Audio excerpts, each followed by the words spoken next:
காலகட்டத்தில் இந்த முதலீடுகளை அமலாக்கத்துறை விசாரித்துக் கொண்டிருக்கிறது. அன்பில் மகேஷ் பொய்யாமொழியினுடைய கதவுல ஈடி தட்டுனா நீங்களும் பொறுப்பில்லை, நானும் பொறுப்பில்லை, அதுக்கு ஜாஃபர் சாதிக்குத்தான் பொறுப்பு என்பது உங்களுக்கு தெரியும். ஐயா, இவங்க சாதாரண ஆட்கள் கிடையாது.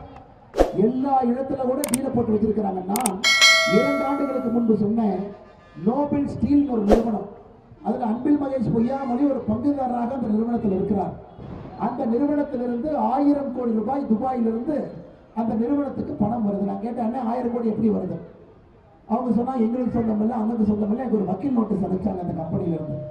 அருமை சொந்தங்களே, இன்னைக்கு நீங்க பாருங்க, இந்த ஆட்சி என்னன்னு பாருங்க. உதயநிதி ஸ்டாலின் அவர்கள் பேர்ல ஒரு அறக்கட்டளை இருக்கு சென்னையில்.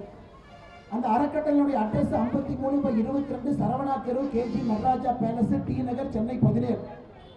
இந்த நோபல் கம்பெனியுடைய அட்ரஸும் 53/22 சரவணா தெரு, கேஜி நடராஜா பேலஸ், டி நகர், சென்னை 17. இந்த ஆச்சரியத்தை எங்கேயாச்சும் பார்ப்பீங்களா? நான் 1000 கோடி ரூபாய் வருமானம் தவறாக வருகிறது என்று குற்றம் சாட்டிய நிறுவனமும் உதயநிதி ஸ்டாலினுடைய அறக்கட்டளையும் ஒரே பில்டிங், ஒரே ஆபீஸ், ஒரே டோர் நம்பர். அதனால தயவு செய்து இந்த அன்பில் மகேஷ் பொய்யாமொழியை நல்லவன் மட்டும் தயவு செய்து நினைக்கிறாங்க. நான் யாரையும் குற்றம் சாட்ட வேண்டும் என்பதற்காக தேர்தல் காலத்தில் குற்றம் சாட்டலைங்க. ஆனா நல்லவரை நீங்க ஓட்டு போட்டு தேர்ந்தெடுக்காம இருந்தா அந்த தவறு செய்யக்கூடாது என்பதற்காக இதை நான் சொல்றேன். அதனால் நம்முடைய அண்ணன் குமார் அவர்களை இந்த முறை நீங்க நம்முடைய அனைத்து இந்திய அண்ணா திராவிட முன்னேற்ற கழகம் தலைமையில் இருக்கக்கூடிய தேசிய ஜனநாயக கூட்டணி சார்பாக நம்முடைய வெற்றி வேட்பாளராக இருக்கிறாங்க. அண்ணன் அவர்களை நீங்கள் விட்டு கொடுக்காம உங்களுடைய சட்டமன்ற உறுப்பினராக நீங்க ஓட்டு போடணும். அதே நேரத்தில் இளைஞர்களே அரசியல்ல கொஞ்சம் அனுபவம் வேண்டும். இளைஞர்கள் யாரும் தப்பா நினைக்கக்கூடாது. நீங்க எல்லாம் மாற்றம் வேண்டும், மாற்றம் வேண்டும் இளைஞர் சொல்றேன். ஐயா, திமுகவிடமிருந்து மாற்றம் வேண்டும் என்றால் அரசாட்சி செய்ய தெரிந்த ஒரு கட்சி ஆட்சியில் உட்கார்ந்தா தாங்க மாற்றம். அதனால இளைஞர் பெருமக்களை 2 முறை பாராளுமன்ற உறுப்பினராக இருந்து இந்த முறை உங்களுடைய அன்பையெல்லாம் எதிர்பார்த்து நின்று கொண்டிருக்கின்றார். ஒரு தொகுதிக்கு எப்படி தெரியும் ஐயா? ஒரு எம்எல்ஏவா யாராச்சும் வந்தா எப்படி ஃபைல் பார்க்கணும்னாவது தெரியணுமே, ஒரு அரசாங்க அதிகாரிகிட்ட எப்படி பேசணும்னாவது தெரியணுமே, ஒரு தாசில்தார் அலுவலகத்தில் போய் எப்படி வேலை வாங்கணும்னாவது தெரியணுமே. அது தெரியாதவங்க எப்படி எம்எல்ஏவா வந்து உங்களுக்கு தண்ணி கொடுப்பாங்க, ரேஷன் கார்டு கொடுப்பாங்க, ஆதார் அட்டை கொடுப்பாங்க? அதனால் நீங்கள் மாற்றம் வேண்டும் என்று நினைத்தால் அந்த மாற்றத்தை தேசிய ஜனநாயக கூட்டணிக்கு, அனைத்து இந்திய அண்ணா திராவிட முன்னேற்ற கழகத்துக்கு திருவெரும்பூர்ல இரட்டை இலை சின்னத்தில் நீங்கள் வாக்களிக்க வேண்டும் என்று அன்போடு கேட்டுக்கொண்டு மிகப்பெரிய எழுச்சியோடு நம்முடைய சொந்தங்கள் இங்கே நின்று கொண்டிருக்கிறீர்கள். இந்த முறை தவற விடாம, இந்த வாய்ப்பை தவற விடாம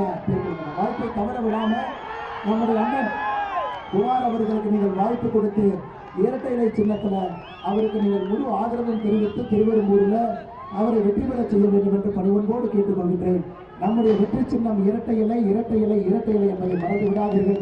ஏப்ரல் 23ஆம் தேதி அந்த வாய்ப்பை அண்ணன் குமார் அவர்களுக்கு கொடுக்கணும். உங்களுடைய சட்டமன்ற உறுப்பினராக திருவெரும்பூருடைய குரலாக அண்ணனை அனுப்பி வைக்குவீர்கள் என்று சொல்லி நம்முடைய ஆற்றல் மிகுந்த தலைவர்கள் இங்கே இருக்கின்றார்கள். அனைத்து இந்திய அண்ணா திராவிட முன்னேற்ற கழகத்தினுடைய திருவெரும்பூர் தெற்கு ஒன்றிய செயலாளர் SS ராவணன் அவர்கள், திருவெரும்பூர் வடக்கு ஒன்றிய செயலாளர் SKD கார்த்திக் அவர்கள், பகுதிச் செயலாளர் அண்ணன் பாலசுப்ரமணியம் அவர்கள், பாஸ்கர் அவர்கள், தண்டபாணி அவர்கள், முருகானந்தம் அவர்கள், நகர செயலாளர் அருமை சகோதரர் பாண்டியன் அவர்கள், முத்துக்குமார் அவர்கள், அதே போல திருவெரும்பூருடைய நிர்வாகிகள் சுபத்ரா தேவி அக்கா அவர்கள், கார்த்திக் அவர்கள், கணேசன் அவர்கள், பாஸ்கர் அவர்கள், ராஜமணி கண்ணன் அவர்கள், சாந்தி அவர்கள், பாரதிய ஜனதா கட்சியினுடைய ஆற்றல் மிகுந்த மாவட்ட தலைவர் ஒன்றிமுத்து அவர்கள், அண்ணன் SP சரவணன், ராதா நிரஞ்சனி சகோதரி அவர்கள், ரவீந்திரன், ரவிக்குமார், ஜோதிவேலன், செந்தில்குமார், மணிமொழி தங்கராஜ் அவர்கள், மண்டல் தலைவர்கள் லாவண்யா, பாலகுமார், விஜயானந்த், நந்தகுமார், விக்னேஸ்வரன் அவர்கள், அதே போல நம்முடைய அம்மா மக்கள் முன்னேற்ற கழகம் சார்பாக இங்கு இருக்கக்கூடிய திருச்சி தெற்கு மாவட்டத்தினுடைய கழக செயலாளர் அருமை நண்பர் செந்தில்நாதன் அவர்கள், கலைச்செல்வன் அவர்கள், சசிகுமார் அவர்கள், அனுஷு அக்கா அவர்கள்,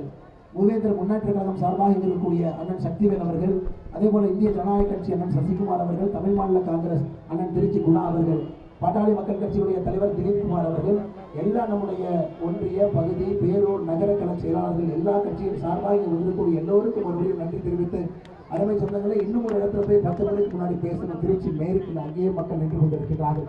அதனால் நீங்கள் தவறாக நினைக்காம உங்கள் அன்பை எல்லாம் கொடுத்து மக்களை திருமணத்தினுடைய வெற்றிக்கு திருவெரும்பூரில் நீங்கள் அண்ணனோடு இருந்து குமாரன் அவர்களை நீங்கள் வெற்றி பெற செய்ய வேண்டும் பணியோடு எல்லோருக்கும் கேட்டுக்கொண்டு, பாரதிய ஜனதா கட்சியுடைய தலைவர்கள் தொண்டர்களே, எதையும் எதிர்பார்க்காமல் இருக்கக்கூடிய ஒரு நாம ஒரு வாக்கையும் கூட சிந்தாம ரட்டளைக்கு நீங்கள் கொண்டு வந்து சேர்த்து, ஏன்னா இந்த எலெக்ஷன்ல திருச்சியை பொறுத்தவரை ஒரு வாக்கும் நமக்கு முக்கியம் என்பதை புரிந்து கொண்டு அண்ணன் குமார் அவர்களோடு நீங்கள் இருக்க வேண்டும் என்று சொல்லி தமிழக மக்கள் முன்னேற்ற கழகத்தினுடைய தலைவர்கள் தொண்டர்கள் இருக்கிறார்கள். அவர்கள் நன்றி இழந்த வாழ்த்துக்கள் வணக்கங்களை தெரிவித்து எல்லோருக்கும் ஒரு நன்றிகளை தெரிவித்து தாய்மார்களுக்கு பாதத்தை தொட்டு வணங்கி